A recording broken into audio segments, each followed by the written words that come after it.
A man is last seen alive in the parking lot of a motel. After that, he vanishes from the record. At home, his wife waits for him to return. He had told her he was going to a job interview. When he doesn't come back, she reports him missing. 4 days later, police find half of his body packed into a suitcase. The body has been separated and left in 2 different locations.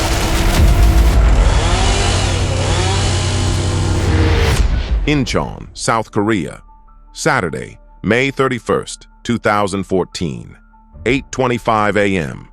In Incheon's Namdong Industrial Complex, the workday is starting as usual. Delivery trucks rolling in, factory gates opening, workers moving between buildings. Near a wall by one of the factories, a man finishing his night shift notices a black travel suitcase left on the ground. It's out of place. As he approaches, he catches a strong, foul odor. Flies are gathering around the zipper. He pauses, then leans in to check what it is, and carefully pulls the zipper open. The first thing he sees is a human head. He steps away immediately and calls 112. Police arrive quickly and secure the area. When officers open the suitcase fully and forensics begins documenting the contents, they confirm it contains human remains. The remains are incomplete. The lower portion is missing. Korean reporting also describes the body as having been wrapped in red cloth and plastic. With dismemberment and extensive wounds, police treat the case as deliberate and organized. They begin tracing how the suitcase was brought into the industrial complex and when it was left there, while expanding the search for the remaining parts of the body and the victim's last known movements. Identification comes from what the suitcase did not destroy: intact fingerprints. Police run them and get a match. Mr. Cho, 50. Only then can investigators connect the remains to an existing case, a missing person report filed 4 days earlier by his wife after he failed to come home. According to reporting, he had told his family he was leaving for a job interview, then disappeared without further contact. Mr. Cho is described as a day laborer living an ordinary routine with his wife and children. When that routine broke, no call, no return, his family reported him missing. Once the fingerprints confirm his identity, that report becomes the first fixed point in the timeline, giving police a clear window: the 4 days between his last departure and the discovery of the suitcase. Forensics also clarifies the violence. Reports describe stab wounds concentrated in the neck and chest, consistent with intentional killing rather than an accident. Early on, investigators reportedly considered that the offender might be a man. Then trace evidence shifts the working theory. In the cloth associated with the remains, forensics finds long hair and fingernail fragments. Suddenly, the profile changes, and so does the direction of the hunt. To find the perpetrator, police start with what the case still has: CCTV and the victim's last recorded movements while he was alive. Monday, May 26th, 2014. Paju, Gyeonggi Province, 5:20 p.m. The cameras capture the victim arriving by car to a motel in Paju, near the Unification Observatory area. He steps out first. A woman exits moments later. Long, straight hair, a black miniskirt, high heels. He enters the motel first, and about 1 hour later he goes to a nearby convenience store to buy alcohol. Then he returns to the motel. Later that evening at around 8 p.m., he was killed inside the room. From there, the timeline shifts. The cameras continue to record the woman moving in and out of view, appearing multiple times, while the victim is no longer clearly accounted for. There is no clear footage showing him leaving the motel after entry. Tuesday, May 27th. The next day, the woman begins buying the things that turn a private room into a transport and disposal plan. One reconstruction states she purchases a large travel suitcase and an electric chainsaw. In the same set of reporting, she also obtains cleaning supplies such as detergent and packaging materials, plastic and other wrapping, along with packing cord used to bind what's inside. These purchases are important not only because of what they allow, but because they create traces, store locations, timestamps, receipts, and cameras. Wednesday, May 28th. She goes back to the motel and moves the body into the bathtub. Then she cleans the room with detergent to reduce visible blood. The saw is then used to reduce the body for transport, and the sections are wrapped and bound, plastic, additional layers, and packing cord, straps, before being placed into the large suitcase and other bags. CCTV then provides the clearest public timestamp of the entire concealment stage. At around 7:55 a.m., the woman is captured, leaving the motel carrying a large bag. She moves what she has packaged from the room and loads it into the trunk of her car. She drives away. May 28th to May 30th.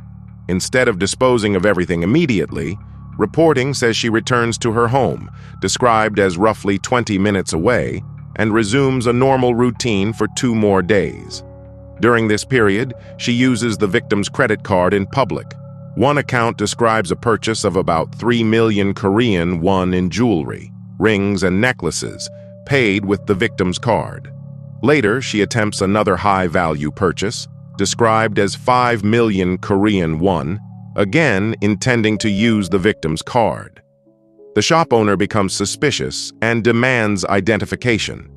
When she refuses, the purchase does not go through, and the earlier approval is reportedly canceled as well. The pattern is consistent.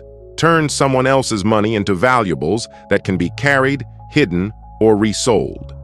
Meanwhile, the concealment begins to fail on its own. Reporting notes that late May heat accelerates decomposition, and the smell becomes difficult to contain, inside and around the vehicle. The court later noted that, while part of the remains were still in her vehicle, she contacted another man through chat and engaged in paid sexual activities with him, citing it as evidence of a lack of remorse. By the evening of May 30th, she begins dumping the remains in 2 separate places. At around 9 p.m., she discards the legs in an irrigation channel in Joryup, Paju. Later, investigators explained that the remains were not left in the open. They were concealed in tall grass, weighed down with a stone. Police noted that without the offender indicating the exact spot, it would not have been easy to locate that part of the body quickly.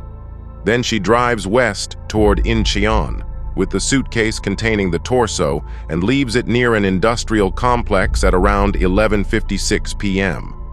Police also analyze CCTV from the areas where the body parts were later found. That review helps them identify the vehicle, and inside they recover the victim's cell phone and credit cards. The suspect is arrested between 1 to 2 days after the body is discovered, confirming that the woman who entered the motel with him is the same person police now believe killed him. After her arrest, the woman is identified as Ms. Ko, 36.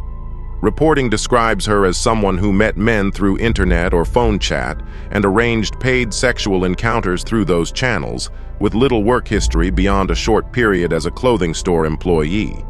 She is also described as having no stable occupation outside it. During interrogation, Ms. Ko initially claims the man tried to sexually assault her and says the stabbing happened while she resisted, using a knife she normally carried. Investigators, however, point to the chat history as evidence the meeting had been arranged as paid sex, not a spontaneous encounter. They also challenge her account on physical grounds. The knife is described as about 30 centimeters, and the victim is reported to have suffered 41 stab wounds. In later questioning, her story shifts repeatedly, and she moves to outright denial. Some broadcast accounts add that her conduct in the interview room was unsettling. When pressed on how such extensive violence could fit her explanation, she allegedly laughed, made remarks like, "I'm crazy," and appeared psychologically unstable. Those same reports mentioned she had a psychiatric history. At trial, she expanded her denials. claiming the chat activity was hacking, that she had not driven a car, and that if she had done it, it was due to mental instability rather than her will. The court rejected these arguments as unsupported. A psychiatrist who evaluated her for the proceedings, not necessarily a treating doctor, reportedly concluded she fit histrionic personality disorder, a personality disorder characterized by intense attention-seeking, so the defense line of diminished responsibility was not accepted. Across Korean reporting, the motive is most consistently framed as financial: use of the victim's card for jewelry, attempts to obtain valuables, and purchases tied to concealment such as a suitcase and an electric saw. Some broadcast discussion adds a secondary context, that she may have been emotionally destabilized after being dumped by a boyfriend of about 4 years, potentially contributing to volatility. But this is presented as analysis rather than a court finding.